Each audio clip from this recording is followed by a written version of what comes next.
সুনামগঞ্জের ধর্মপাশা উপজেলার টগার হাওরে পানির নিচে ডুবে থাকা একটি নলকূপ থেকে কাদা জল মিশ্রিত গ্যাসের মতো পদার্থ উচ্চচাপে বের হওয়ার ঘটনা ঘটেছে।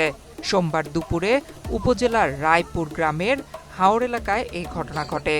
খবর ছড়িয়ে পড়লে ঘটনাস্থলে ভিড় করেন স্থানীয় বাসিন্দারা। স্থানীয় প্রশাসন ও এলাকাবাসী সূত্রে জানা গেছে, বোরো ধান কাটা শেষ হওয়ার পর টগার হাওর এখন পানিতে পূর্ণ। এ অবস্থায় হাওরের মধ্যে থাকা একটি ডুবন্ত নলকূপ থেকে হঠাৎ কাদা জল মিশ্রিত গ্যাসের মতো পদার্থ উচ্চচাপে বের হতে দেখা যায়। পরে বিষয়টি জানাজানি হলে কৌতূহলী মানুষ সেখানে ভিড় করেন।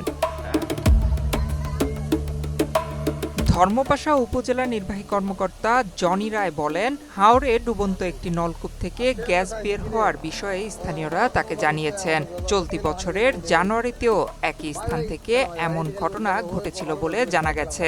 তবে এটি প্রকৃতপক্ষে গ্যাস কিনা তা এখনো নিশ্চিত নয়। বিষয়টি ঊর্ধ্বতন কর্মকর্তাকে জানানো হয়েছে এবং পরীক্ষা নিরীক্ষার মাধ্যমে যাচাই করা হবে বলে জানান তিনি।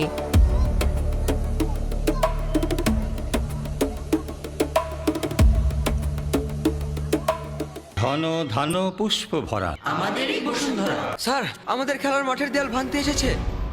এটা আমাদের খেলার মাঠ। আমরা তো এখানে দোকান বানাবো। কেমন দেয়াল! দেশের 1 নম্বর সিমেন্ট বসুন্ধরা সিমেন্টে তৈরি। দেশের 1 number cement Bashundhara cement. Bashundhara cement, প্রজন্মের বন্ধন।